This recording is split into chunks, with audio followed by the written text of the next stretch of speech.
Hello, my little mathematicians.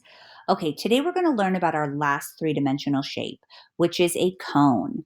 And I picked this image because I really like how it has two diagonal lines going down just like an uppercase A, and it has an oval that connects the lines at the bottom, which is the perfect way to draw a cone. All right, let's get right into this. So make sure you found a cone at home. I know that I have one when we play soccer that we kind of go in and out of the soccer, in and out with the soccer balls. And mine is orange, just like a cone on the street. We don't have ice cream cones in my pantry, but maybe you will. And then there's always a party hat as well. If you have one of those, then that is a cone too. Also, a horn on a unicorn would be a cone, right? But in order to have that flat surface at the bottom, you would have to rip it off the unicorn. Okay, the name of this shape, it is a long O name, cone.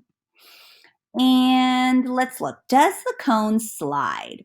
Well, what do we need to slide? The cube slides, the cylinder slides. You know what? In order to slide, you need a flat surface. And does the cone have a flat surface? Yes. Yes, it does. So it would slide. Now, it would only slide if the flat surface is on the bottom. If I tried to slide this cone on this vertex right here, it would topple right over, and you can try it right now. So the cone does slide, but it's not like a cylinder where you can slide it on either the top or the bottom. It only slides on one side, which is not pertinent because the fact that it slides is all we need to know. Now, does it stack? Well, if I took another cone and put it right on top here, would it stack?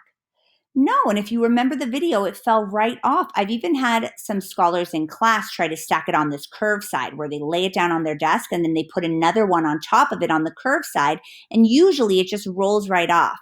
So you know what? No, a cone does not stack because it does not have two flat sides, one on the top and one on the bottom. In order for it to stabilize another object on top, you would need a flat side.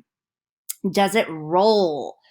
Well, let's think. The cylinder rolls, the sphere rolls. What makes those shapes roll? It's the curved surface. Does a cone have a curved surface? Yes, it does. And usually when you roll a cone, it just actually rolls around in a circle because of the diagonal lines and the shape of it, but it does roll. Now, how many flat sides does this cone have? If we look here, I see one flat side, and then this is just curved. So only one flat side. And that is why it slides, but it does not stack. In order to stack, you need at least two flat sides. Here's two and here's six, which means this one can stack in multiple ways. All right, and what about a vertex? I know earlier you heard me use this point right here and tell you this was a vertex where two lines intersect. You know what? I only see one vertex on a cone, so there's only one here. All right.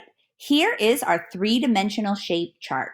In kindergarten, the three-dimensional shapes you're going to need to know are a sphere, say it with me, sphere, cube, cylinder, and a cone.